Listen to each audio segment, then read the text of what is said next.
किस्मत ने मुझको आपके चरणों में ला दिया, सतगुरु तुम्हारे प्यार ने जीना सिखा दिया। जय सीताराम। मैं सुमन खन्ना आप सभी का स्वागत करती हूँ इस चैनल पर। गुरु पूर्णिमा की आपको हार्दिक शुभकामनाएं। ये हैं हमारे कुल गुरु महंत श्री विष्णुदास जी महाराज। इनके चरणों में आकर हमें बहुत ही स्नेह और दुलार मिला है और जीवन जीने का सही रास्ता मिला है।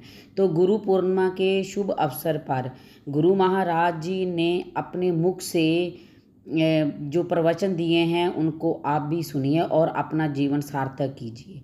इन्होंने बताया है कि संगीत जब बजता है तो हम राधा नाम की मस्ती में झूम जाते हैं, लेकिन बिना संगीत के जब हम राधा नाम की मस्ती में झूमते हैं, नृत्य करते हैं, तो उसका फल संगीत से नाचने के उपलक्ष्य में ज़्यादा होता है। तो गुरु महाराज जी ने जो हमें प्रवचन सुनाया है आप भी उसको सुनिए और मेरे चैनल को भी सब्सक्राइब कीजिए। गुरु महाराज जी के चरणों में भी कोटि कोटि प्रणाम कीजिए। तो आइए सुनते हैं महाराज जी के मुख से कि उन्होंने हमें राधा नाम उच्चारण का क्या फल होता है, ये हमें बताया है। आप भी सुनिए और अपना जीवन सार्थक कीजिए। लो सुनिए गुरु महाराज जी के प्रवचन। मन में बहुत दुख होता है। आप नृत्य कर रहे हैं, भगवान के आंगन में कर रहे हैं, उसके बीच में हम आपको रोकें। समय की कोई सीमा हमारे लिए भी है, उस सीमा के बंधन में हम आपको रोक लेते हैं, लेकिन अंतःकरण तो बार बार यही कहता है कि आप खूब नृत्य कर लो, क्योंकि भगवान के आंगन में नृत्य करने वालों की वासना मिट जाती है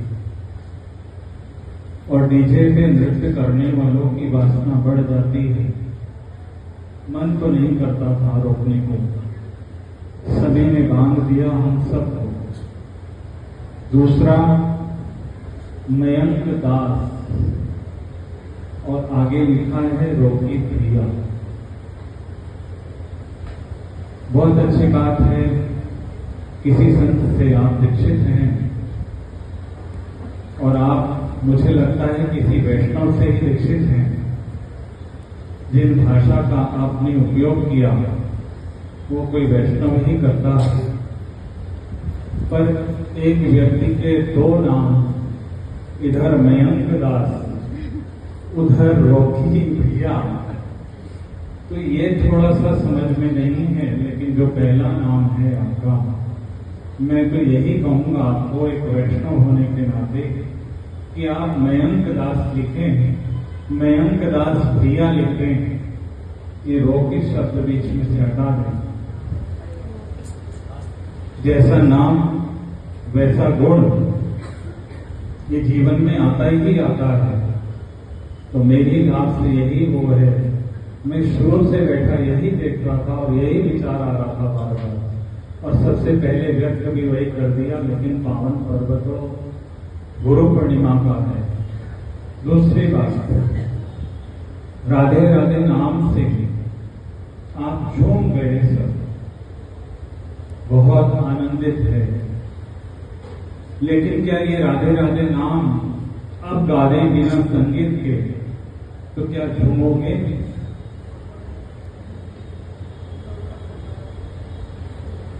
बहुत गौर करने वाली बात है जीवन में। अगर संगीत ना बजे और फिर आपको कहें राधे राधे बोल रहे हैं हम, आप नृत्य करके दिखाइए, करेंगे आप? तो क्षमता किसमें है आपको नचाने की? संगीत में या आप में, या राधा नाम में? अगर राधा नाम में है तो फिर नाचो ना, बिना संगीत के नाचो, अपने घर के आंगन में नाचो, अपने घर के मंदिर में नाचो। वहां जो आनंद आएगा आनंद पता क्यों नहीं आता और कुछ समय के लिए आता है, क्योंकि यहाँ बहुत सारी चीजें घटती हैं। एक परिवार है, एक मैं भी बैठा हूँ, एक गाने वाले भी आपको नृत्य करवा देते हैं संगीत के बल पर, अपनी वाणी के बल पर, लेकिन वास्तविकता में आपको इसलिए अब आनंद नहीं आ रहा क्योंकि कभी आपने राधा राधा नाम का सतत जाप नहीं किया। आप अपने जीवन में सतत राधे राधे के नाम का उच्चारण करें, फिर देखना जिस दिन आनंद और शांति मिलेगी नृत्य वहीं होने लगेगा। कई लोग भाग कर नृत्य करते हैं, वहां आते हैं, पीछे वाले बड़े आराम से बैठकर देखते रहते हैं। ठीक है, कोई नृत्य कर रहा है तो दर्शक भी चाहिए, लेकिन दर्शक के मन में भी नृत्य करने की भावना है। इसलिए अगर आनंद आता है तो अपनी जगह पे खड़े होकर नृत्य कर लें, सबको पता लग जाएगा कि आप कहां तक नृत्य कर रहे हैं, कहां तक हम सबकी भावना है। गुरु पूर्णिमा का पर्व है, इसी पर्व पे यही लाभ ले लो कि आप जीवन में राधे राधे नाम का ही सतत जाप कर लो। इसी जाप से कुछ और करने की या बताने की मुझे लगता आवश्यकता नहीं, केवल राधे राधे। जिस दिन आप राधे राधे का जाप करते अंतःकरण से नृत्य करेंगे, आप ये आवाज करेंगे कि मैं प्रभु के आंगन में खड़ी हूं और नृत्य कर रही हूं, बस जीवन सफल है। समझ लेना, किसी के पास जाने की आवश्यकता वहां खत्म है। गुरु पूर्णिमा का पावन पर्व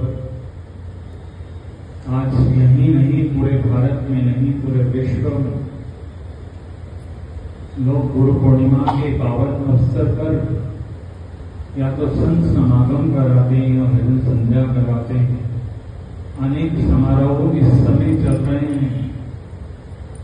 ये त्योहार भी हमें कोई दिशा देने के लिए होते हैं,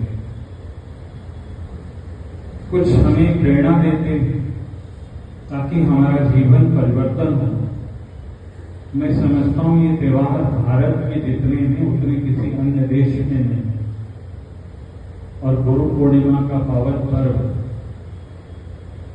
ये गुरु का पूजन किसी व्यक्ति का पूजन नहीं है। गुरु के अंदर जो विदेही आत्मा है, परब्रह्म परमात्मा है, ये उसका आदर है, उसका सम्मान है, ज्ञान की पूजा है, परब्रह्म ज्ञान की पूजा है, ज्ञान का आदर है। गुरु शब्द के बहुत सारे अर्थ अपने अपने सिद्धांतों में बहुत सारे लोगों ने कहे।